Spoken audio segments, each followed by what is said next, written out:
Me siento agradecido a mi Padre Celestial porque me da el privilegio de salir al aire y entrar a cada uno de sus hogares o donde quiera que nos estén sintonizando en estos momentos. Mi nombre es John Lopera y le doy la bienvenida a cada uno de ustedes, amigos y hermanos que nos escuchan a través de este programa radial La Verdad Presente. Es un privilegio nuevamente podernos reencontrar a través de este programa y esperamos de que con el favor del Señor podamos recibir una bendición a través del mensaje de la palabra del Señor que Él tiene para nosotros en esta hora. Pero antes de entrar de lleno a la presentación de su palabra, vamos a invitar la presencia, como siempre lo hacemos, de nuestro Padre Celestial en nuestro medio a través de una palabra de oración. Oremos. Amante Padre Celestial, una vez más nos sentimos agradecidos a usted, Señor, porque nos da el privilegio de poder presentar su palabra a través de este medio.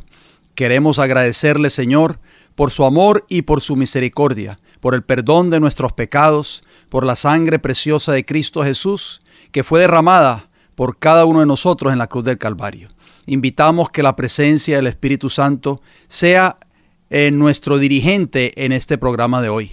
Que sea el Espíritu Santo el Maestro, que nos enseñe, nos hable, le hable a cada una de las personas que están escuchando esta programación en el día de hoy, que ellos puedan abrir sus corazones, su entendimiento, para que puedan recibir el mensaje de su palabra para este tiempo tan difícil que nos ha tocado vivir, que es el tiempo del fin. Invitamos su presencia, Padre Celestial, y oramos para que las personas que nos están escuchando en esta hora acepten este mensaje y no lo rechacen. Lo rogamos y se lo pedimos y le agradecemos todas estas cosas en el nombre bendito de Cristo Jesús. Amén. Una vez más nos sentimos agradecidos al Señor porque una vez más entramos a sus hogares o donde quiera que nos estén sintonizando. Agradecemos, amigos y hermanos, su fiel sintonía. Recuerden nuestros puntos de contacto que siempre los damos casi al final de este programa, así que estén pendientes, por favor. Si usted todavía no tiene nuestros números de teléfono o nuestra información de cómo comunicarse con nosotros o con nuestro ministerio, le exhortamos de que tenga papel y lápiz a la mano para que así usted nos pueda anotar toda la información que damos prácticamente casi al final de este programa. Como siempre lo hacemos, vamos a hablar de salud y temperancia. Salud es el funcionamiento equilibrado de todos los elementos que constituyen el ser humano: cuerpo, mente y espíritu. Temperancia es el uso moderado de todo cuanto sea bueno y la abstención completa de todo cuanto sea perjudicial, sobre todo de bebidas alcohólicas, tabaco y drogas. En los minutos de salud para el día de hoy tenemos importantes consejos para cada uno de ustedes, amigos oyentes, que lo hemos titulado ¿Qué comer para prevenir las piedras en la vesícula? Hoy vamos a dar tal vez la parte introductoria. En nuestro próximo programa, si Dios nos da la vida, estaremos hablando de los alimentos adecuados para no ingerir y los alimentos que sí podemos ingerir para evitar este malestar, como son las piedras en la vesícula. Muchas personas hoy en este tiempo están padeciendo de esta enfermedad, de estas piedras en la vesícula. Y créame, amigos oyentes, hemos oído testimonio de muchas personas que han padecido de estas irregularidades, que es bastante doloroso. O sea, el dolor en el estómago, cólicos muy fuertes, y muchas personas han tenido que recurrir a las operaciones o al médico para que pueda extraerle dichas piedras. Pero todo esto puede ser preventivo, si usted no lo sabía. En el libro de Primera de Corintios, el capítulo 10, versículo 31, un texto que hemos citado muchas veces a través de este programa, dice así la palabra del Señor: si pues coméis o bebéis o hacéis otra cosa, hacedlo todo para la gloria de Dios. La vesícula es un órgano que se encuentra por debajo del hígado y su misión es almacenar la bilis, que es un líquido necesario para la digestión, si usted no lo sabía.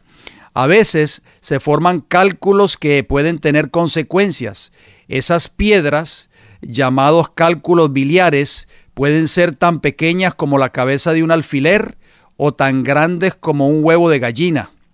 A veces son únicas y otras múltiples y de diferentes tamaños y formas. Se alojan en la misma vesícula y pueden obstruir su salida o emigrar hacia el intestino. Todo tiene como producto o viene como producto de nuestra mala alimentación. ¿Oyeron bien? Así que estas piedras en la vesícula vienen como producto de la mala alimentación. Las recomendaciones para prevenirlas pasan por mantener el peso corporal en límites normales, seguir una dieta rica en proteínas de origen vegetal y nueces, que incluya grasas monoinsaturadas y también estas grasas poliinsaturadas como son el aceite de oliva, los frutos secos y también las semillas y también el aguacate. Es muy importante incluir, estas son las grasas poliinsaturadas que no son dañinas para el cuerpo. También llamados cálculos biliares son elementos duros con el aspecto de una pequeña piedra que se forman en la vesícula biliar. Su origen está en diversas anomalías en el metabolismo de los componentes de la bilis y en las alteraciones de la contracción de la propia vesícula. Cuando la bilis, amigos y hermanos que nos están escuchando en esta hora, se estanca en la vesícula, puede cristalizarse, proceso que al progresar da lugar a la aparición de los elementos que conocemos como piedras. Esto lo explica un doctor llamado el doctor Zapatero, un doctor en España. Las padece entre un 10 y un 20% de la población y la sufre el doble de mujeres que de hombres. O sea, las mujeres son más propensas a sufrir de estas piedras en la vesícula que los hombres, sobre todo aquellas que se encuentran en la cuarta década de la vida. Han tenido varios hijos y tal vez pueden ser obesas. El motivo son las hormonas. Los estrógenos favorecen una bilis sobresaturada de colesterol y la progesterona propicia que la vesícula se contraiga menos. Hay personas que tienen piedras en la vesícula y no lo saben o tal vez no lo han notado. En otras se produce un cólico biliar con dolor fuerte, momento en el que hay que acudir al médico, especialmente si hay vómitos que impiden comer o beber, fiebre o color amarillento de la piel. Se diagnostica con una ecografía abdominal, así es como lo diagnostican los médicos, o sea, las piedras en la vesícula. El tratamiento del cólico, los médicos a menudo lo tratan con fármacos. La operación no se recomienda habitualmente, solo en caso de que el paciente tenga síntomas como cólicos, pancreatitis u otras complicaciones.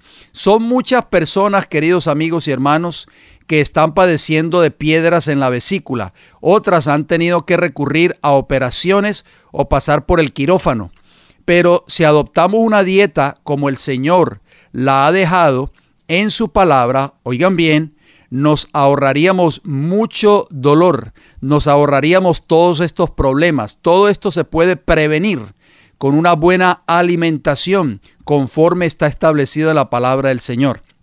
Muchos hoy, después de escuchar cada semana estos consejos de salud, siguen tal vez rechazándolos, pero no saben que al hacerlo están desechando el consejo divino y la palabra de Dios ha dejado una advertencia para los desobedientes. Vamos a ver cuál es la advertencia que ha dejado la palabra de Dios para aquellos que son desobedientes a no hacer caso a estos consejos de salud que tal vez escuchan cada semana a través de este programa radial. Dice el libro de Isaías capítulo 50 y el versículo 11: He aquí que todos vosotros encendéis fuego y os rodeáis de teas. Andad a la luz de vuestro fuego y de las teas que encendisteis. De mi mano os vendrá esto, dice el Señor. En dolor seréis sepultados. Queridos amigos y hermanos, este fuego que habla el texto de Isaías 50:11 es nuestras propias decisiones y nuestra propia testadurez. Si continuamos en el camino del rechazo de la reforma pro salud, seremos sepultados en dolor. Tal vez usted es joven ahora y podrá decir, no, yo estoy joven y estoy lleno de vida. Pero si usted, amigo o amiga oyente, todavía no ha escuchado o no ha puesto en práctica estos consejos de salud, el cuerpo tarde o temprano le va a pasar factura. Cuando entremos más en edad, el cuerpo empezará a pasarle factura y usted estará viviendo una vida de constante dolor. Por eso el Señor ha dejado un mensaje glorioso en su palabra. Dios desea que cambiemos nuestros malos hábitos de alimentación hoy, no mañana, no el mes que viene, no el año que viene, es hoy. Ahora es tiempo de cambiarlos y ahora es tiempo de recuperar la salud. Por eso recuerden en Isaías lo que dice el profeta: en dolor seréis sepultados. Quiera Dios que nosotros no tengamos que bajar a la tumba. Si tenemos que hacerlo el día que tengamos que ir al descanso, no sea llenos de enfermedades, padeciendo dolor, padeciendo un sinnúmero de enfermedades. Muchos profesos cristianos, tristemente en este tiempo que nos ha tocado vivir, han bajado a la tumba con un sinnúmero de enfermedades: cáncer, alta presión, leucemia, en fin, un sinnúmero de enfermedades, pero tristemente muchos de ellos han rechazado todos estos consejos que Dios dejó en su palabra relacionados con la salud. Esperamos de que estos consejos de salud hayan sido de mucha bendición y ayuda para cada uno de ustedes, de mucha exhortación. Queridos amigos y hermanos, si Dios nos da la vida, en nuestro próximo programa estaremos hablando un poquito acerca de cómo nosotros podemos prevenir esas piedras en la vesícula, qué tipo de alimentos debemos de consumir y qué tipo de alimentos debemos de poner a un lado, de evitar para no padecer esta triste enfermedad. Bien, en el tema de hoy que he de desarrollar es un tema muy importante a manera de continuación de los temas que he estado presentando en las últimas semanas, que tiene que ver con el desarrollo del cumplimiento profético de Daniel 8:14, la profecía de las 2300 tardes y mañanas y el comienzo del juicio investigador. El título del tema para esta hora, para este programa de hoy, es: ¿habrá un juicio investigador de los santos por causa del Evangelio? ¿Sabían ustedes que habrá un juicio o se está llevando a cabo un juicio investigador de los santos, o sea, de los que profesan ser hijos de Dios por causa del Evangelio? ¿Cuándo fue la última vez, amigo o amiga oyente, que usted escuchó en su iglesia de labios de su pastor, de su líder religioso, de su dirigente, de su sacerdote tal vez, o de su ministro, que en estos momentos se está llevando a cabo un juicio investigador? La gran mayoría de los cristianos tristemente no lo saben, y es muy importante que nosotros entendamos este mensaje para el tiempo del fin. ¿Por qué? Porque Satanás no desea que usted, amigo o amiga oyente, entienda o conozca estas verdades para el tiempo del fin. En el libro de Apocalipsis vamos a usar este texto de introducción, Apocalipsis capítulo 14, que habla del mensaje de los tres ángeles, comenzando en el versículo 6 y 7, habla del evangelio eterno y el mensaje del primer ángel. Noten cómo dice la palabra del Señor: vi volar por en medio del cielo a otro ángel que tenía el evangelio eterno para predicarlo a los moradores de la tierra, a toda nación, tribu, lengua y pueblo, diciendo a gran voz. ¿Cuál era el mensaje que se tiene que dar a gran voz? De acuerdo al versículo 7 de Apocalipsis 14, abran sus Biblias y lean conmigo esos textos. Dice: temed a Dios y dadle gloria, porque la hora de su juicio ha llegado, y adorad a aquel que hizo el cielo y la tierra, el mar y las fuentes de las aguas. Noten que la escritura es clara. La Biblia habla de que debemos de temer a Dios. Temer a Dios es volver a la obediencia a sus mandamientos. Eso es temer a Dios, no es tenerle miedo. Temer a Dios es vivir una vida de obediencia. O sea que Dios está haciendo un llamado, el último llamado de misericordia a esta tierra es que el mundo aquellos que dicen ser hijos de Dios vuelvan nuevamente a la obediencia perfecta a sus 10 mandamientos. Y dice, y darle gloria. Nosotros hemos estudiado también en programas anteriores que darle gloria a Dios significa reflejar el carácter de Dios o el reflejar el carácter de Cristo en la vida del creyente. Dice, ¿por qué? Porque la hora de su juicio ha llegado. Cristo está llevando a cabo ahora mismo un juicio. Ese juicio investigador está juzgando tus caracteres, está juzgando mi carácter y está juzgando cada uno de los caracteres nuestros. Y si nosotros no estamos viviendo de acuerdo a la voluntad de Dios, lamentablemente nos va a suceder como le sucedió a Belsasar allí en Babilonia, el último rey de Babilonia. Pesado fue en balanza y fue hallado, ¿qué cosa? Falto. En nuestro programa anterior, ustedes recordarán, pudimos notar que la Biblia nos dio abundantes evidencias acerca de que Dios prueba, examina e investiga a sus hijos. Muchos hoy piensan de que eso es un invento, de que el juicio investigador, eso no es bíblico. Bueno, eso lo pudimos estudiar en el programa anterior, pero hoy vamos a ampliar un poco más también referente a este tópico tan importante. Hoy veremos el impacto que tendrá la obra del juicio investigador en nuestra presentación del Evangelio eterno. Al hacerlo, queridos amigos y hermanos, debería ser obvio que el Evangelio, o sea, el plan de Dios para salvar al hombre, es la razón por la que debe de haber un juicio investigador, si ustedes no lo sabían. La mayoría de los profesos cristianos han aceptado un evangelio que no tiene las credenciales divinas y ni saben lo que el evangelio significa. Han pensado, o ellos piensan, que el evangelio es simplemente aceptar una determinada doctrina y unirse a una determinada iglesia. Eso es lo que ellos piensan. La gran mayoría de los cristianos piensan de esa manera. Pero el evangelio eterno, en el principio, está establecido en la palabra de Dios y lo vamos a ver con un escrito está. Así que les exhorto de que tengan papel y lápiz a la mano si usted desea anotar cada uno de estos textos, o si no, usted puede escucharlos detenidamente. Espero que tome nota de cada uno de ellos. El hombre es puesto a prueba en el principio, ustedes recordarán. Dios le da el don de la vida a Adán y a Eva, o sea, nuestros primeros padres, ustedes recordarán, en el jardín del Edén, y los instruye a cómo gobernar la tierra. Veamos a ver qué nos dice la palabra del Señor en el libro de Génesis, allí donde encontramos esta historia, Génesis capítulo 1, y leemos los versículos 27 y 28, dice así la escritura. Y creó Dios al hombre a su imagen, a imagen de Dios lo creó, varón y hembra los creó. Y los bendijo Dios, y les dijo, fructificad y multiplicaos, llenad la tierra y sojuzgadla. O sea, ellos iban a tener el dominio de toda la tierra.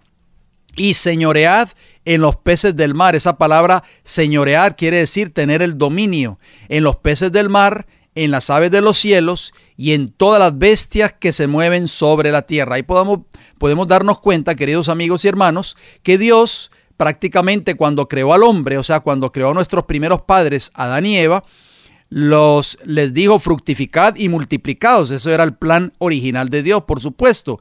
Les dijo llenad la tierra, sojuzgadla y señorear sobre los peces del mar, o sea, sobre todos los animales, las aves de los cielos, las bestias que se mueven sobre la tierra, en fin. Ellos iban a tener un dominio absoluto, iban a tener ese dominio en sus manos. Tristemente el pecado obstruyó los planes divinos. Pero el hombre iba a ser puesto a prueba, si ustedes no lo sabían. Recuerde que Dios creó a seres humanos con libre albedrío. Dios no creó máquinas. Dios no creó robots.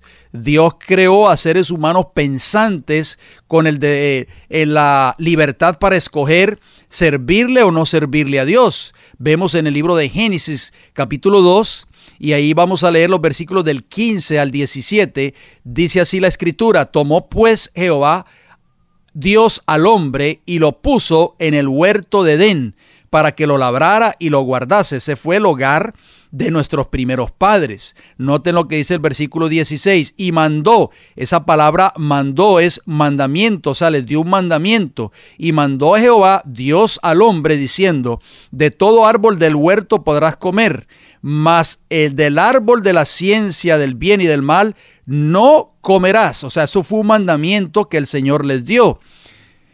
Porque el día que de él comieres, ciertamente morirás. O sea, la palabra de Dios es clara. Dios, cuando creó al hombre, como les dije anteriormente, lo creó con el derecho a escoger, lo creó con libre albedrío.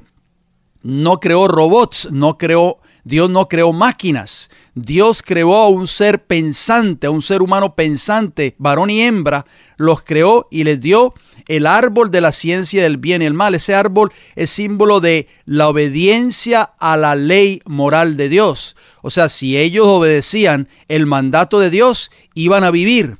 Si desobedecían, iban a morir. Lo mismo sucede hoy en este tiempo. El Señor ha dejado a su pueblo, a sus hijos, en este tiempo del fin, ha dejado una ley moral, sus 10 mandamientos. Si nosotros somos fieles y obedecemos dicha ley, tenemos la garantía de alcanzar el árbol de la vida cuando Cristo venga por segunda vez. Pero si desobedecemos esa ley, tristemente cosecharemos la muerte eterna. ¿Por qué? Porque así lo dice Romanos capítulo 6, versículo 23, la primera parte. La paga del pecado es muerte. ¿Y qué es pecado, amigo y amiga oyente? Pecado es transgresión de la ley de Dios, de acuerdo a 1 Juan 3:4. O sea, la recompensa por transgredir la ley de Dios, ¿qué es?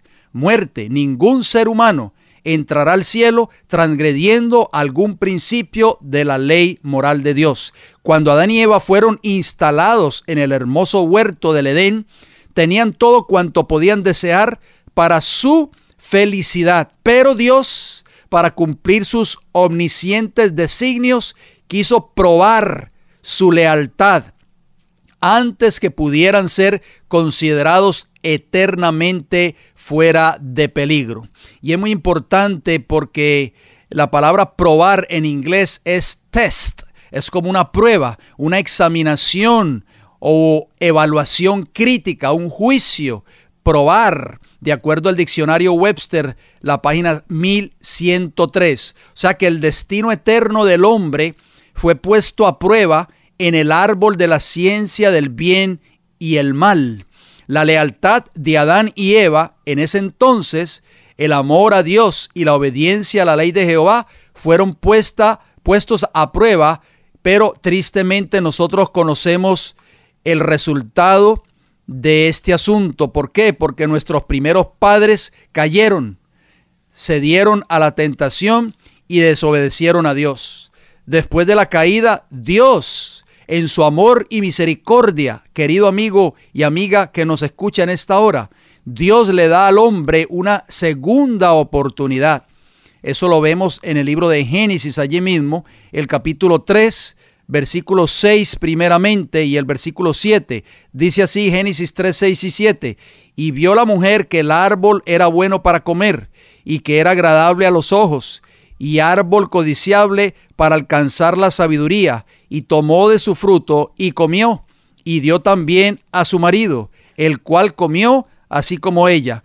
Qué triste, ya habíamos leído en Génesis capítulo 2, versículo 17, cuando Jehová le dijo estrictamente, explícitamente a nuestros primeros padres, mas del árbol de la ciencia del bien y del mal no comerás. Pero aquí estamos viendo a Eva y posteriormente su esposo Adán desobedecieron el mandato divino contenido en Génesis 2:17, y eso trajo como producto el pecado en este mundo. Noten lo que dice Génesis capítulo 3 y el versículo 7, dice: entonces fueron abiertos los ojos de ambos y conocieron que estaban desnudos, entonces cosieron hojas de higuera y se hicieron delantales. En su amor y misericordia, Dios les hace una promesa contenida en el versículo 15 de Génesis capítulo 3. Dice así la palabra del Señor: y pondré enemistad entre ti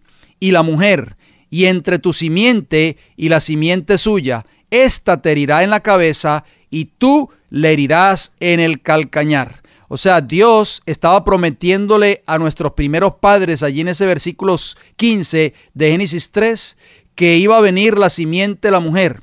La simiente de la mujer, queridos amigos y hermanos, es Cristo Jesús, que iba a venir, iba a pisar o iba a herir la cabeza de la serpiente, que es Satanás. Y eso fue precisamente lo que ocurrió.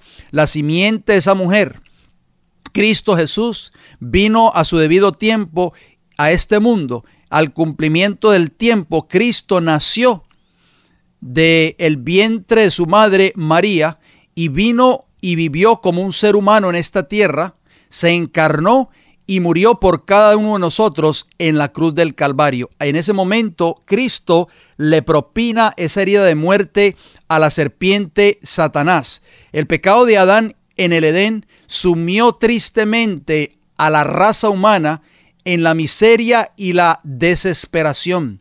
Pero en el plan de la salvación, queridos amigos y hermanos, se proporcionó un camino para que todos puedan escapar si cumplen con los requerimientos establecidos en la palabra del Señor. En virtud del sacrificio del Hijo de Dios, se concedió una segunda prueba, o sea, una segunda oportunidad para ustedes y este servidor quien les habla. Tenemos una batalla que pelear de la que podemos salir victoriosos por los méritos de la sangre de Cristo. Al unirse a Eva en desobedecer a Dios, Adán tristemente falló en ejercitar su lealtad a Dios. Nuestra naturaleza carnal ha producido el mismo efecto del pecado que produjo en Adán y Eva después de la caída. Vamos a ver qué nos dice el libro de Romanos, el capítulo 7, y leeremos los versículos 18 al 21. Dice así: y yo sé que en mí, esto es, en mi carne, no mora el bien, dice el apóstol Pablo, porque el querer el bien está en mí, pero no el hacerlo. Porque no hago el bien que quiero, sino el mal que no quiero, eso hago. Y si hago lo que no quiero, ya no lo hago yo, sino el pecado que mora en mí. Así que, queriendo yo hacer el bien, hallo esta ley, que el mal está en mí. O sea, el primer punto del evangelio es el siguiente: el amor de Dios lo inspiró para darle a Adán y a Eva y también a su descendencia una segunda oportunidad, cuando les promete la simiente de la mujer que iba a venir a esta tierra, iba a tomar el lugar de nuestros primeros padres, que es Cristo Jesús. Eso lo vemos en Génesis 3:15, que lo acabo de leer. Segundo, la pena final de la muerte eterna fue, ¿qué cosa? Aplazada. Tercero, Dios nos dio el don de su propio Hijo para que viviese la vida que nosotros debemos vivir y para que muriese en nuestro favor la muerte que nosotros merecíamos morir. Por eso cada día de nuestras vidas tenemos que darle gracias a Cristo Jesús por tomar nuestro lugar. El libro de Romanos capítulo 5 y el versículo 8 dice lo siguiente: mas Dios muestra su amor para con nosotros, en que siendo aún pecadores, oigan bien, Cristo murió por nosotros. ¿Quién merecía morir? Ustedes y este servidor quien les habla, no Jesús, pero Cristo mostró su amor por nosotros. Esa fue la segunda oportunidad que le dio a nuestros primeros padres, y Él vino a este mundo a morir por nosotros los pecadores y tomó nuestro lugar.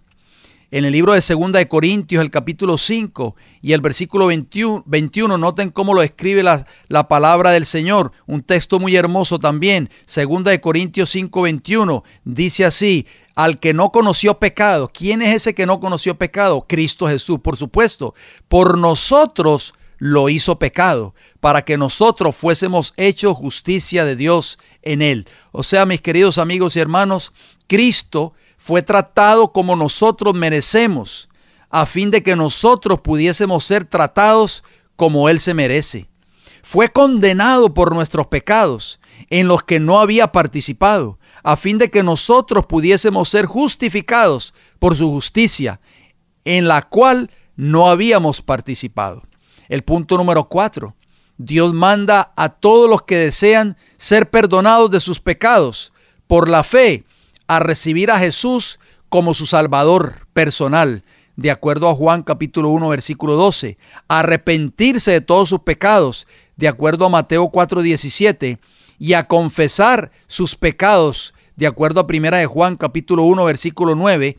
Y a nacer de lo alto, o sea, a nacer de nuevo. Estos son los 3 pasos importantísimos que el pecador debe de hacer si quiere reconciliarse con Cristo Jesús o con Dios, en otras palabras.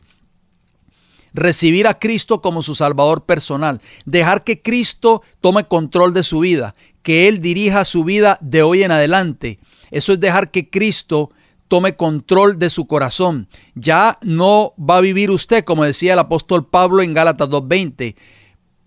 Pablo decía, para mí el vivir es Cristo Jesús, y ya no vivo yo, mas vive Cristo en mí. O sea, ya Cristo era el que estaba dirigiendo la mente y la vida del apóstol Pablo, ya no era él. Eso es lo que debemos hacer, es el primer paso. El segundo paso es arrepentirnos de nuestros pecados. ¿Qué es arrepentimiento, queridos amigos y hermanos? Arrepentimiento es abandono del pecado. Y número 3, confesar esos pecados. ¿Confesarlos a quién? A Dios, por supuesto, a Cristo Jesús, que es el único que nos puede perdonar nuestros pecados, de acuerdo a 1 Juan 1:9. Dice Juan capítulo 3, versículos 3 y 5, lo siguiente. Respondió Jesús y le dijo, o sea, a Nicodemo, en esa entrevista nocturna que tuvo Jesús con este príncipe del Sanedrín judaico: de cierto te digo, que el que no naciere de nuevo no puede ver el reino de Dios.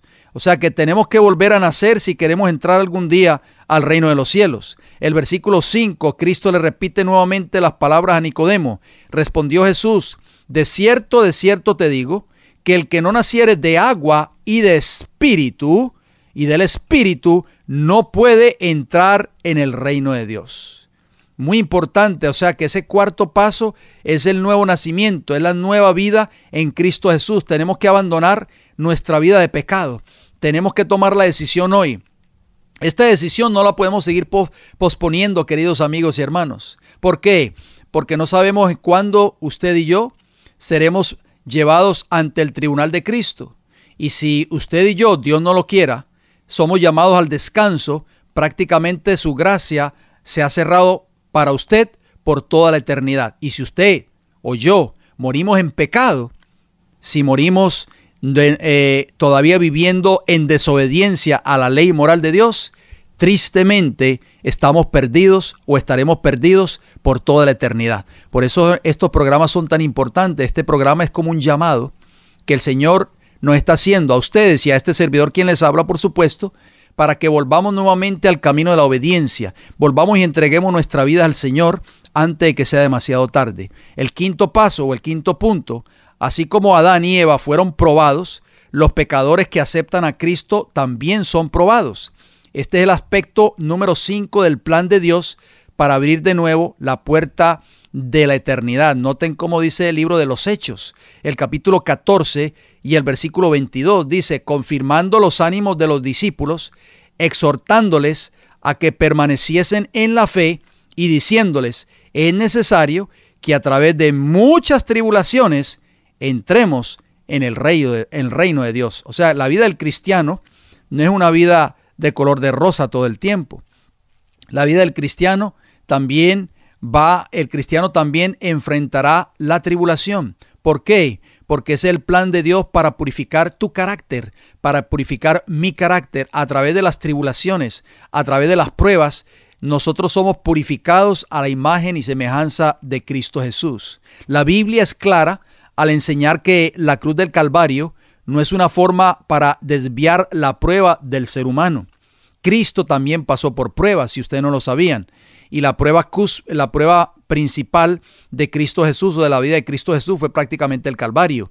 Antes de entrar al cielo, el corazón y la mente del creyente deben ser probados. Vamos a ver qué nos dice el apóstol Pedro. Dejemos que la palabra de Dios nos enseñe en esta hora. Primera de Pedro capítulo 1, versículos 6 y versículo 7. Dice así, en lo cual vosotros os alegráis, aunque ahora por un poco de tiempo, si es necesario, tengáis que ser afligidos en diversas pruebas. Esto es el apóstol Pedro hablando, uno de los apóstoles o discípulos de Cristo Jesús. Así que fíjense bien, cuando Pedro caminaba con Jesús en esta tierra, él no se imaginaba que iba a pasar por el horno de la aflicción o de la prueba, pero ahora él ya lo estaba viviendo en carne propia. Ya sabía que para poder entrar al reino de los cielos, como decía el apóstol Pablo en Hechos 14:22, tenemos que pasar por muchas tribulaciones. Dice 1 Pedro 1:7, dice, para que sometida a prueba vuestra fe, ¿qué es lo que va a ser sometido? Nuestra fe, queridos amigos y hermanos, mucho más preciosa que el oro, el cual, aunque perecedero, se prueba con fuego, sea hallada en alabanza, gloria y honra cuando sea manifestado Jesucristo. O sea, que cada uno de nosotros, nuestra fe se va a probar como se prueba el fuego.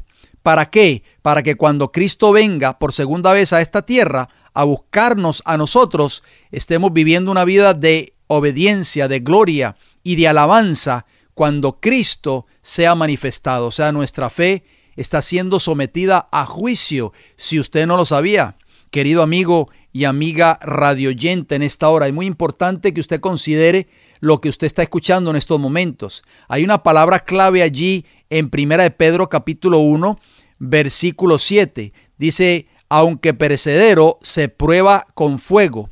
Esa palabra prueba en griego es dokimión.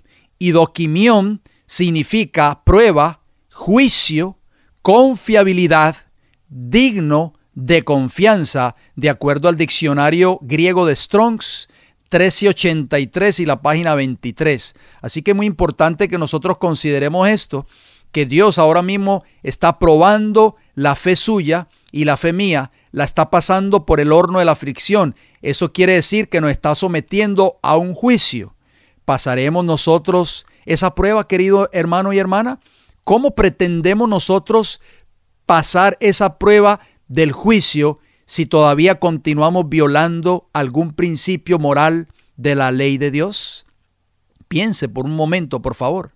La palabra prueba de 1 de Pedro 1:7 en la versión en inglés de la versión King James es trial. Esa palabra trial yo la busqué en el diccionario de Webster y esa palabra trial significa juicio. Oigan bien, la acción o el proceso de probar o poner a prueba a alguien. También significa la audiencia y juicio de un asunto ante un tribunal competente, de acuerdo al diccionario Webster, página 1136. Qué interesante, queridos amigos y hermanos. O sea, que ustedes y yo estamos siendo llevados a un trial, o sea, a un juicio. Cuando las personas cometen un crimen, por ejemplo, o un delito, se le lleva a un juicio, y eso en inglés se le conoce como le hacen un trial, o sea, le hacen un juicio. Allí está el juez, allí está el abogado defensor que representa al acusado, allí está presente también el abogado acusador o el fiscal, ahí están los testigos, en fin, todo eso forma parte de un juicio o de un trial. Cada uno de nosotros, queridos amigos y hermanos, en estos momentos estamos siendo juzgados. ¿Lo sabía usted? Bueno, la palabra de Dios lo está diciendo, usted lo está escuchando en esta hora. Citamos otro texto más, 1 de Tesalonicenses capítulo 2, versículo 4. Noten cómo dice, sino que según fuimos aprobados por Dios para que se nos confiase el evangelio. ¿Qué cosa? El evangelio, queridos amigos, no se le olvide esa palabra. Así hablamos, no como para agradar a los hombres, sino a Dios, que prueba, oigan bien, nuestros corazones. Ahí está la palabra prueba. Dios está sometiendo a juicio tu corazón y mi corazón. Por eso la palabra de Dios nos exhorta y nos dice, hijo mío, dame tu corazón. Cuando Dios pide tu corazón, no está pidiendo el órgano que pompea la sangre por todo tu cuerpo. Cuando la palabra de Dios habla del corazón, está hablando de la mente. Dios quiere que le entregues hoy tu vida. ¿Por qué sigues esperando, querido amigo y amiga que me escucha en esta hora? ¿Por qué no entregas tu corazón y tu vida a Jesús en esta hora? Él solo quiere salvarte. Él quiere rescatarte de tus pecados. Quiere transformar tu vida. Fíjense bien que dice la palabra de Dios, no lo estoy inventando yo. Primera de Tesalonicenses 2:4, leas ese texto detenidamente en su Biblia. Dice que Dios prueba nuestros corazones. Esa palabra griega para prueba, ahí en Primera de Tesalonicenses 2:4, es dokimazo. Y dokimazo significa probar, y también significa poner a prueba, y también significa examinar. De acuerdo al diccionario griego de Strong's, el número 1381 y la página 23. Oigan bien, dos palabras claves acabamos de mencionar en griego. La una era dokimión, que significa juicio, y la otra dokimazo, que significa examinar. Y eso es exactamente lo que está haciendo el Señor ahora mismo en el santuario celestial, al cumplimiento profético después de que se cumple Daniel 8:14, o sea, desde 1844. ¿Usted lo sabía, querido amigo y amiga, que me escucha en esta hora? Fíjense bien, vamos a leer algunos textos que contiene esa palabra griega dokimión, que es juicio. Santiago 1:3, la misma palabra juicio o dokimión.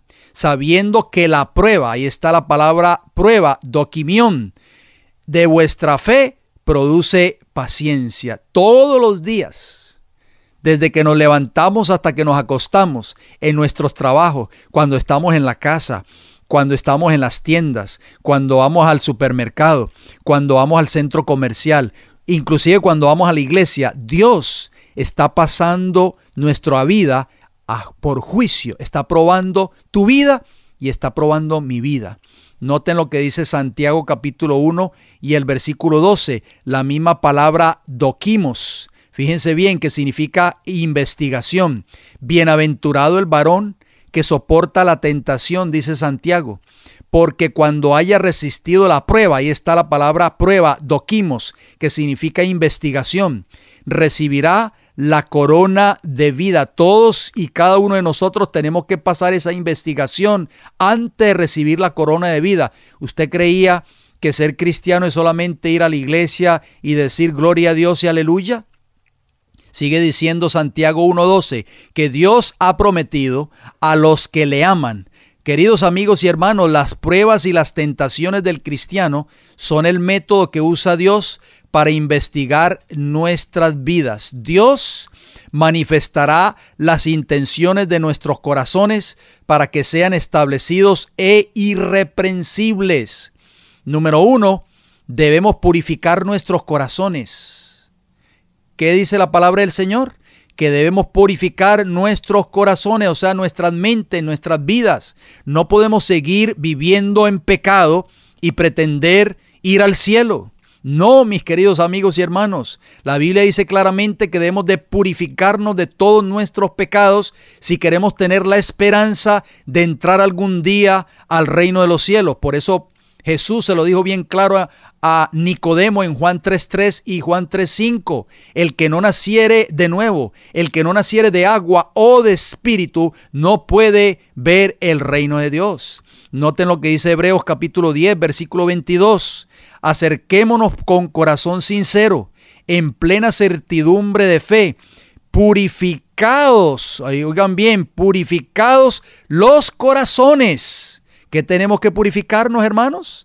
Purificados los corazones, ¿de qué? De mala conciencia, y lavados los cuerpos con agua pura. O sea, la palabra de Dios es clara. La Biblia está diciendo que tenemos que purificar nuestras vidas, nuestras mentes, nuestros corazones. Número 2, ¿para qué? ¿Para qué tenemos que purificarnos? Para que sean establecidos e irreprensibles. O sea, cuando Cristo venga por segunda vez, no nos va a reprender si hemos estado viviendo una vida de santidad y hemos abandonado el pecado en nuestras vidas. Noten lo que dice Primera de Tesalonicenses capítulo 3, versículo 13. Dice, para que sean afirmados vuestros corazones irreprensibles en santidad delante de Dios Padre. ¿En qué tenemos que estar viviendo? ¿En qué? ¿En pecado? No, en santidad delante de Dios nuestro Padre en la venida de nuestro Señor Jesucristo con todos sus santos. Yo les hago una pregunta, queridos amigos y hermanos. ¿Cómo deben estar nuestras vidas? ¿Cómo tienen que estar nuestras vidas, sus vidas y mi vida cuando Cristo venga por segunda vez a esta tierra? Tienen que estar irreprensibles en santidad delante de Dios cuando Cristo venga. Esa palabra irreprensibles en griego es ámonos. Ámomos significa sin defecto, sin mancha y sin arruga. O sea que la norma que Dios ha puesto no es una norma fácil, pero tampoco es imposible de alcanzar.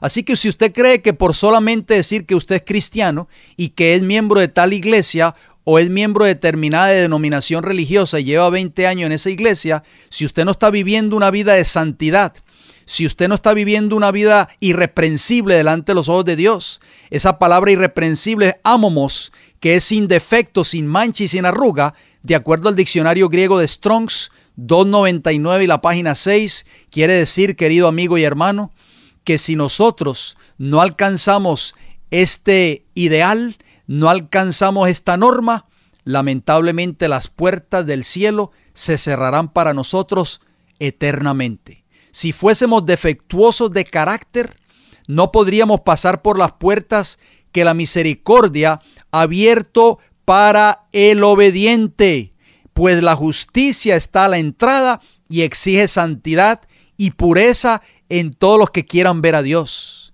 Si la justicia fuera extinguida y si fuera posible que la misericordia divina abriera las puertas a todo el género humano sin tener en cuenta el carácter, habrá en el cielo nuevamente una condición peor, oigan bien, de descontento y rebelión que la que hubo antes que Satanás fuera expulsado del cielo.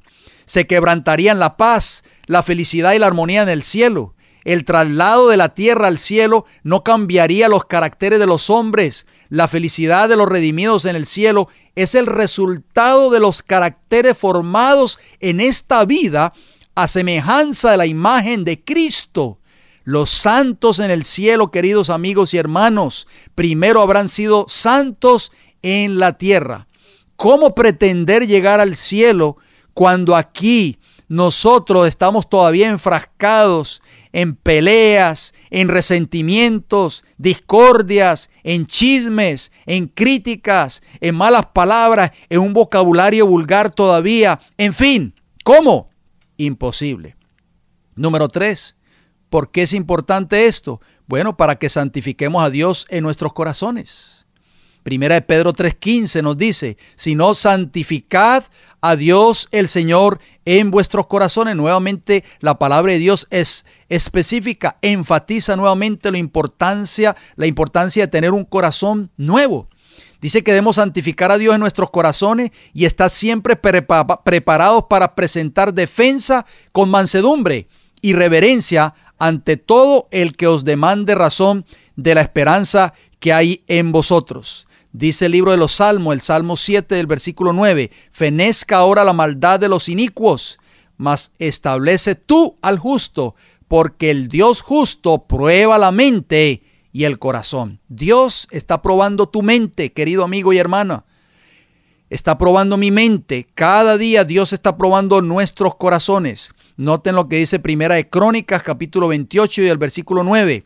Y tú, Salomón, hijo mío, reconoce al Dios de tu padre. Este es el consejo que le da prácticamente en el lecho de la muerte David a su hijo Salomón. Que reconozca a Dios y sírvele con corazón perfecto y con ánimo voluntario. ¿Creen ustedes que Dios demanda menos de nosotros hoy? Por supuesto que no. Porque Jehová, dice ahí, escudriña los corazones de todos y entiende todo intento de los pensamientos. Cristo Jesús conoce nuestros pensamientos. Si tú le buscares, dice la última parte del versículo 9, lo hallarás, mas si lo dejares, Él te desechará para siempre. Dios conoce las intenciones aún de nuestros propios corazones, queridos amigos y hermanos. Dios conoce cada pensamiento, cada propósito, cada plan, cada motivo. Los libros del cielo registran los pecados que se hubieran cometido si hubiese habido la oportunidad. Oigan bien, ¿cuántas veces muchos han querido cometer un pecado y tal vez no hubo la oportunidad para hacerlo? Ese pecado queda registrado en el cielo como que lo hubiese cometido la persona que lo iba a hacer. Dios traerá a juicio cada obra con toda cosa encubierta. Con su ley, el Señor mide el carácter de cada hombre. Así como el artista transfiere al lienzo los rasgos del rostro, así también los rasgos del carácter de cada individuo son transferidos a los libros del cielo. Dios tiene una fotografía perfecta, oigan bien, del carácter de cada ser humano, el suyo y el mío, y compara esa fotografía con su santa ley. Es por eso que es importante que nosotros empecemos hoy, a partir de hoy, empezar a vivir una vida de obediencia, una vida de abandono de nuestros pecados. Durante nuestra vida cristiana somos examinados e investigados una y otra vez por Dios para tener la oportunidad de demostrar caracteres aprobados por Jehová. Cristo, cuando estuvo en esta tierra, fue puesto a prueba y pasó por una investigación, si ustedes no lo sabían. Bueno, vamos a ver qué nos dice el libro de Isaías, hablando de Isaías capítulo 28, versículo 16. Dice así: por tanto, Jehová el Señor dice así: he aquí que yo he puesto en Sión por fundamento una piedra. Esa piedra es Cristo Jesús. Piedra probada. Fíjense bien que esa palabra probada en hebreo es bachán. Y bachán significa investigar. Angular, preciosa, de cimiento estable. El que creyere no se apresure. Esa piedra que Cristo, que significa Cristo, iba a ser también investigado. Cristo pasó por un juicio cuando estuvo en esta tierra, si usted no lo sabía, querido amigo y amiga que me escucha en esta hora. Dice el libro de Lucas capítulo 22, versículo 28, pero vosotros sois los que habéis permanecido conmigo en mis pruebas. Oigan bien esa palabra pruebas, de acuerdo al diccionario griego, porque el Nuevo Testamento fue escrito en griego. Esa palabra pruebas, de acuerdo a Lucas 22, 28, es peirasmos. Y peirasmos significa investigar o examinar. Cristo Jesús, cuando estuvo en esta tierra, fue examinado, fue probado por su Padre. El objetivo de Dios a través del Evangelio es que seamos refinados, santificados y probados como fieles, verdaderos, leales y dignos de la vida eterna. Primera de Pedro capítulo 4, versículos 12 y 13 dice lo siguiente: amados, no os sorprendáis del fuego de la prueba que os ha sobrevenido, como si alguna cosa extraña os aconteciese, sino gozaos por cuanto sois participantes de los padecimientos de Cristo, para que también en la revelación de su gloria os gocéis con gran alegría.